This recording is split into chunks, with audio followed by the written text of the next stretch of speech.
PSSI Pede Timnas U17 Indonesia bakal lolos ke Piala Asia U17 2025. Timnas U17 Indonesia bakal memulai perjuangan di grup G kualifikasi Piala Asia U17 2025. Untuk menghadapi lawan-lawan ini, Timnas U17 Indonesia sebenarnya telah memulai persiapan cukup panjang. Bahkan Matthew Baker dan kawan-kawan telah menjalani laga uji coba. Tim asuhan Nova Arianto itu meraih kemenangan sekali 2-1 dan sekali imbang 1-1 saat menghadapi Qatar. Uji coba ini digelar kedua tim jelang menghadapi kualifikasi Piala Asia U17 2025 ini. Nova memastikan membawa 23 pemain terbaik untuk menghadapi laga tersebut, jelang memulai perjuangan perdana skuad Garuda Asia ini. Yunus Nusi mengatakan bahwa kondisi Timnas U17 Indonesia dalam situasi terbaik. Bahkan dipastikan tak ada pemain yang mengalami cedera. Barusan Coach Nova komunikasi lagi dengan kami juga menanyakan langsung kabar anak-anak, insya Allah mereka juga dalam kondisi yang sehat, ujar Yunus Nusi. Dengan kondisi terbaik ini, tentu tim asuhan Nova ini diharapkan bisa tampil maksimal nantinya. Ini karena tim merah putih pun diharapkan bisa memenuhi target nantinya. Pasalnya, Timnas U17 Indonesia ini ditargetkan untuk bisa lolos ke putaran final Piala Asia U17 2025. Mereka diharapkan bisa tampil di Arab Saudi pada April 2025 mendatang.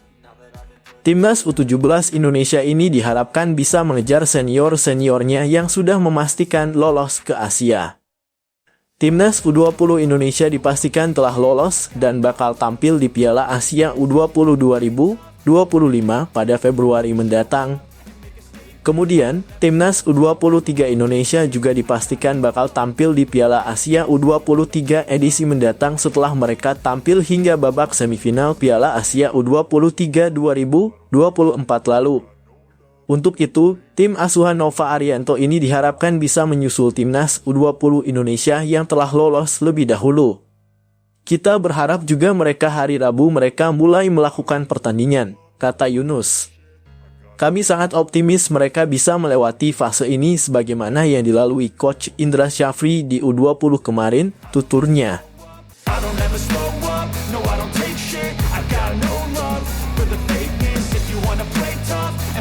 Berasa kasihan, media Vietnam sarankan Marcelino Ferdinand pindah klub. Hal tersebut didasari karena Marcelino Ferdinand jarang mendapatkan menit bermain. Sebagai informasi, Marcelino Ferdinand resmi menjadi bagian Oxford United pada Agustus lalu. Perlu diketahui, Oxford United merupakan tim yang bermain di kasta kedua Liga Inggris Liga Championship Inggris. Oxford United sejauh ini telah melakoni 10 laga di Liga Championship Inggris 2024-2025. Namun, Marcelino Ferdinand belum sekalipun mendapat kesempatan bermain. Hal ini membuat Soha merasa kasihan. Pasalnya, Soha menilai Marcelino Ferdinand merupakan pemain yang memiliki potensi besar. Potensi besar tersebut harus terus diasah agar bisa semakin baik. Salah satu caranya yakni bermain secara rutin dan hal ini tak diperoleh Marcelino Ferdinand. Soha lalu menyarankan agar Marcelino Ferdinand pindah ke klub lain yang dapat menjanjikan menit bermain. Bagi Marcelino Ferdinand, meski usianya masih sangat muda tetapi memiliki potensi yang sangat besar. Namun jika tidak ada kemajuan berarti dalam waktu dekat, ia mungkin harus mempertimbangkan untuk mencari peluang di lingkungan lain, di mana ia bisa bermain lebih sering. Hal ini untuk mempertahankan performanya dan meningkatkan kemampuannya. Dengan harapan suatu hari nanti bisa membuktikan dirinya di Eropa, tulis Soha. Lebih lanjut, Soha juga menyoroti kasus Pratama Arhan. Seperti yang diketahui, Pratama Arhan memiliki nasib serupa dengan Marcelino Ferdinand. Pratama Arhan kini jarang mendapat menit bermain di klub asal Korea Selatan, Suwon FC. Pemain Indonesia lainnya, Pratama Arhan juga kesulitan karena hanya bermain 4 menit di K-League bersama Suwon. Padahal Pratama Arhan memiliki kemampuan lemparan ke dalam yang sangat baik, tulis Soha.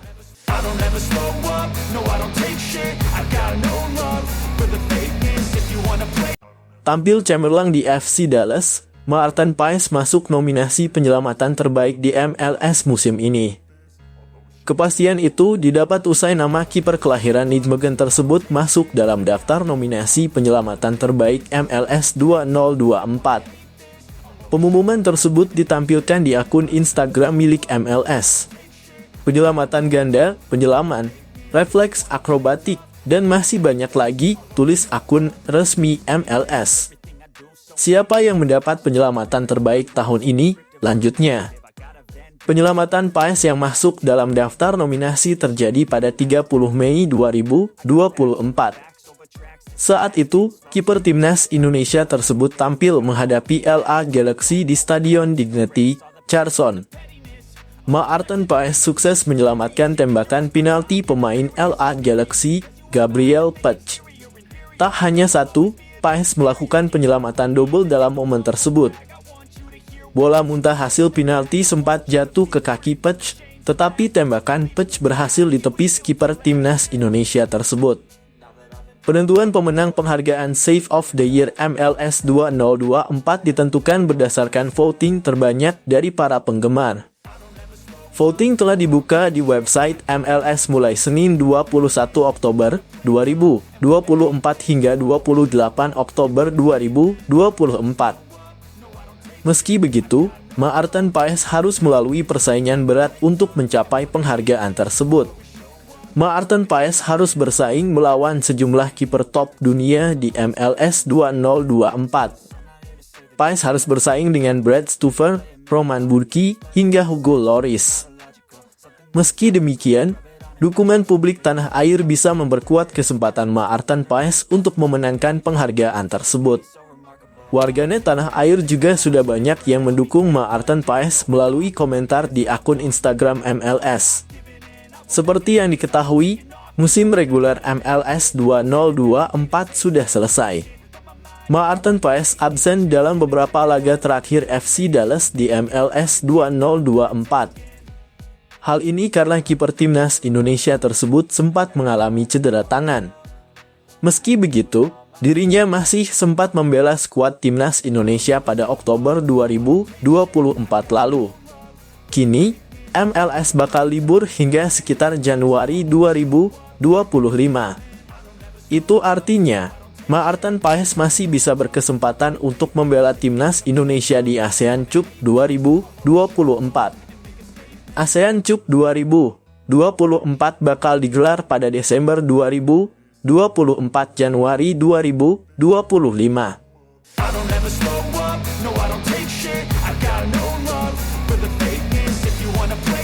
Demi kebut naturalisasi Kevin Dix, Menpora langsung koordinasi dengan Kemenkumham. Dito Aryo Tejo baru selesai dilantik sebagai Menpora masa jabatan 2024-2029 oleh Presiden Prabowo Subianto di Istana Negara, Jakarta, Senin 21 Oktober 2024. Ia dilantik bersama dengan menteri-menteri lainnya. Setelah dilantik menjadi Menpora, Dito Aryo Tejo pun langsung menuju kantor Kemenpora di Senayan, Jakarta siang waktu Indonesia Barat. Dito Aryo Tejo setelah kembali dilantik menjadi Menpora pun memaparkan program kerja. Tentu saja salah satu program kerja Menpora yakni melanjutkan yang sudah dilakukan sebelumnya, termasuk soal naturalisasi pemain untuk timnas Indonesia. Dito sebelumnya mengaku sudah menerima berkas naturalisasi Kevin Dix. Pemain FC Copenhagen tersebut memang diajukan naturalisasi dengan harapan bisa menambah kekuatan timnas Indonesia yang tengah berjuang di kualifikasi Piala Dunia 2026 zona Asia ini. Kemenpora sebenarnya telah menerima berkas naturalisasi pemain keturunan Indonesia Belanda itu pada Kamis 17 Oktober 2024. Akan tetapi, proses tersebut tak bisa langsung dilanjutkan karena ada proses pergantian Menpora. Namun, setelah ia dilantik jadi Menpora kembali, Dito Aryo Tejo pun siap melanjutkan kerjanya. Ia bahkan mengaku langsung berkoordinasi dengan Menteri Hukum dan HAM yang baru dilantik bersamanya hari ini. Dito mengaku telah berkoordinasi dengan Yusril Ihza Mahendra. "Baru dilantik saya hari ini," ujar Dito Aryo Tejo kepada awak media di kantor Kemenpora, Senayan, Jakarta, Senin 21 Oktober 2024. "Di istana saya sudah langsung koordinasi dengan Pak Menteri Hukum dan HAM yang baru dilantik hari ini," ucapnya. Setelah berkoordinasi itu, Dito mengaku akan langsung mengirimkan semua kebutuhan soal naturalisasi Kevin Dix. Hal ini karena Menpora bakal mendukung penuh PSSI yang mengharapkan Kevin Dix bisa segera membela timnas Indonesia. "Dan ini kita akan langsung mengirimkan segala kebutuhan dan akan koordinasi selanjutnya," tuturnya. Sekedar informasi, Kevin Dix sendiri memiliki darah keturunan dari sang ibu Natasja Dix Bakarbes. Ibunya berasal dari desa Waai, Kecamatan Salahulu, Pulau Ambon, Maluku Tengah. Natasja pindah ke Belanda setelah menikah dan melahirkan Kevin Dix dan saudaranya. Saat ini pemain berusia 28 tahun tersebut tengah bermain untuk klub Liga Belgia FC Copenhagen. Sebelumnya, ia bermain di UEFA Conference League dan Kevin sempat mencicipi Liga Italia bersama Fiorentina dan Empoli.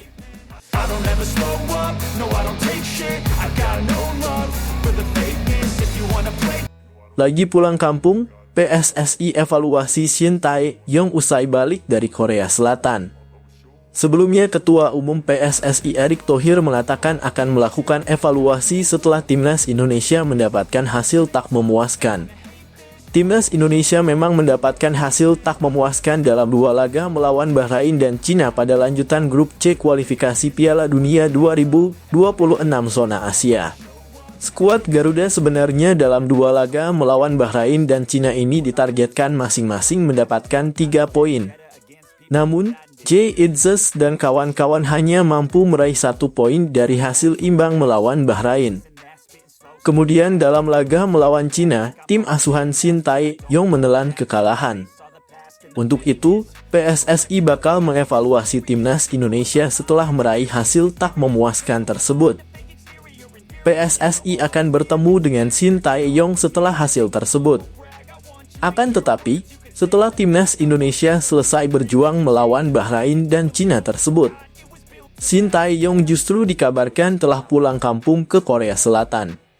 Yunus Nusi mengatakan bahwa PSSI akan melakukan evaluasi kepada pelatih berusia 54 tahun tersebut setelah ia kembali dari Korea Selatan. Yunus Nusi tak mengungkapkan kapan tepatnya pelatih asal Korea Selatan ini pulang kampung.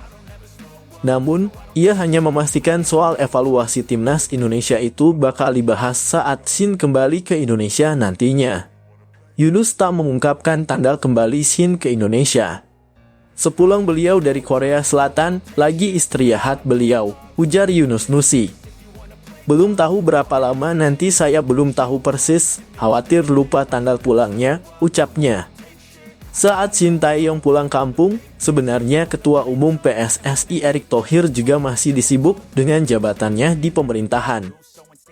Erick Thohir dilantik sebagai Menteri BUMN 2024-2029 oleh Presiden RI ke-8 Prabowo Subianto di Istana Negara, Jakarta, Senin 21 Oktober 2024. Sementara itu, timnas Indonesia dijadwalkan kembali menghadapi laga grup C kualifikasi Piala Dunia 2026 zona Asia pada November mendatang. Tim asuhan Shin Tae-yong dijadwalkan akan menghadapi Jepang dan Arab Saudi. Tim Merah Putih akan menjamu Jepang di Stadion Utama Gelora Bung Karno, Senayan, Jakarta pada 15 November 2024. Kemudian, kontra Arab Saudi di stadion yang sama pada 19 November 2024. Dua laga ini akan menjadi pertandingan penting buat timnas Indonesia yang tengah berusaha kembali bersaing di posisi ketiga dan keempat besar klasemen grup C. Hal ini karena hasil Oktober ini, timnas Indonesia menempati posisi kelima klasemen grup C dengan hanya mengemas 3 poin dari 4 laga yang dilakoninya. Tim Merah Putih menargetkan finish di posisi 4 besar, sehingga diharapkan bisa meraih hasil maksimal dalam laga melawan Jepang dan Bahrain nantinya.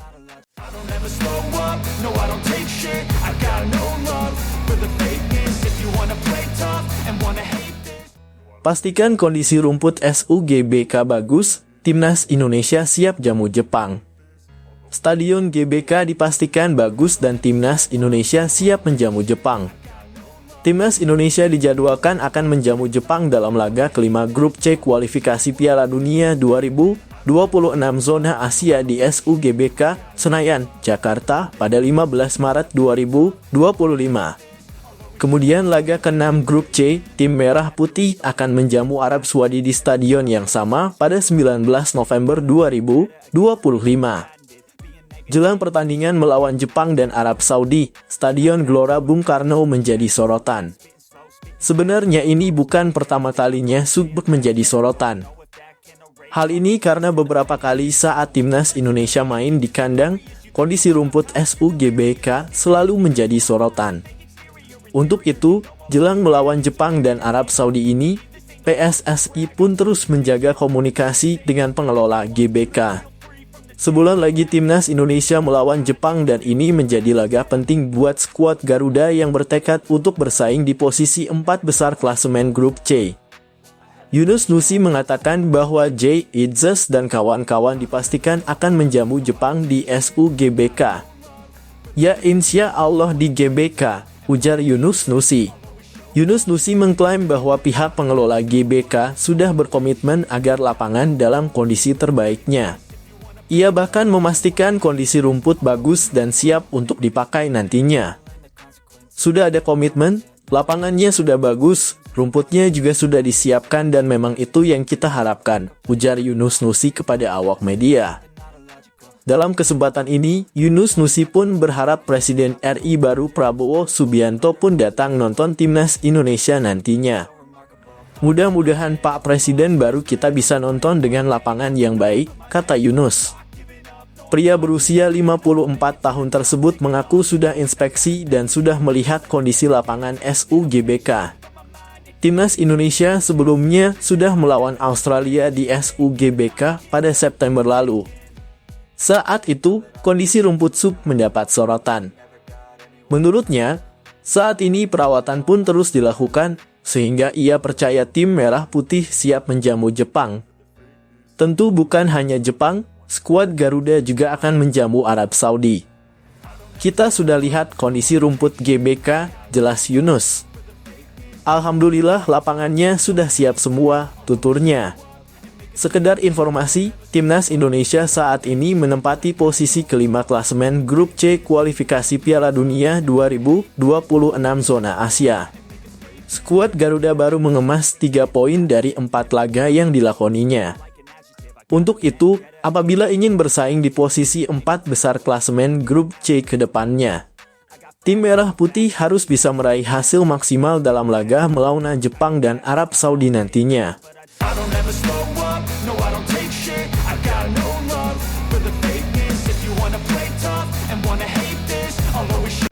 Indra Syafri pastikan Timnas U20 Indonesia gelar TC di Jepang, ini jadwalnya. Hal ini disampaikan oleh Indra Syafri di kantor Kemenpora, Senayan, Jakarta, Senin 21 Oktober 2024. Timnas U20 Indonesia telah memastikan lolos ke Piala Asia U20 2025. Setelah lolos ke Piala Asia U20 2025 ini, tentu saja Indra Syafri tak bisa bersantai. Pasalnya, Donitri Pamungkas dan kawan-kawan dalam ajang ini diharapkan bisa berbicara banyak. Apalagi Piala Asia U20 2025 ini sekaligus menjadi ajang kualifikasi Piala Dunia U20 2025. Untuk itu, ajang yang bakal berlangsung di Cina pada 6-23 Februari 2024 ini menjadi laga penting buat Timnas U20 Indonesia. Indra Syafri pun mengatakan bahwa tim Merah Putih akan menjalani persiapan dengan maksimal untuk menatap ajang 2 tahunan ini. Oleh karena itu, skuad Garuda Nusantara akan menjalani persiapan panjang. Timnas U20 Indonesia dijadwalkan bakal menjalani TC di Bali terlebih dahulu. Setelah itu, tim Merah Putih akan melanjutkan TC ke Jepang. Pemain kembali ke klub. Nanti tanggal 27 Oktober kita TC di Bali sampai tanggal 3, ujar Indra Syafri kepada awak media. Tanggal 4 November kita ke Jepang sampai tanggal 23 November, ucapnya. Untuk menjalani TC ini, Indra Syafri mengatakan bakal memanggil 30 pemain sebagai persiapan menuju Piala Asia U20 2025 mendatang. Selama TC di Jepang nantinya, tentu Kadek Arol dan kawan-kawan bakal menjalani beberapa laga uji coba. Indra Syafri mengatakan bahwa PSSI tengah menyiapkan 5 uji coba buat Timnas U20 Indonesia. Ini dilakukan sebagai salah satu persiapan tim nantinya. Setelah dari Jepang, nantinya tim Merah Putih juga direncanakan kembali menjalani persiapan di Bali. Skuad Garuda Nusantara dijadwalkan menjalani TC panjang dengan harapan bisa mempersiapkan tim dengan maksimal dan target tampil di Piala Dunia U20 pun bisa terwujud nantinya. Uji coba 5 kali, ini lagi diatur lawannya, kata Indra Syafri. Besok Pak Sekjen ketemu sama kedubes Jepang kalau tidak salah, jelasnya. Sampai 23 November setelah itu balik, TC ke Bali sampai Natal. Sementara itu, Indra Syafri pun mengaku bahwa ia masih akan memperbaiki beberapa kekurangan dari tim Merah Putih. Menurutnya, untuk pemain muda ini memang masih banyak kekurangan. Untuk itu, ia menilai bahwa pemain muda ini butuh proses buat meningkatkan kualitas. Oleh karena itu, tim akan menjalani persiapan dengan maksimal jelang menghadapi Piala Asia U20 2025. Saat ini, drawing Piala Asia U20 2025 belum dilakukan, sehingga Timnas U20 Indonesia pun belum mengetahui siapa lawannya. Banyak tim usia muda itu tim yang lagi berproses, tutur Indra. Proses itu yang diisi kualitas latihan, kualitas edukasi lainnya, pungkasnya.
So instinctive and so passionate. Every word I move so descriptive like an adjective. I got a vendetta against people who patented being negative when you should be getting after it.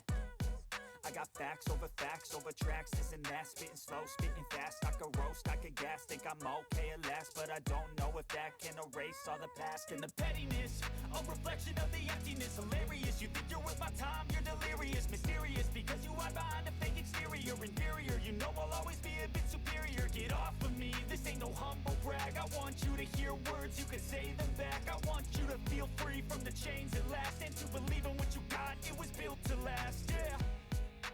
Now that I've been put through hell, I never got anyone's help. I had to do it all myself.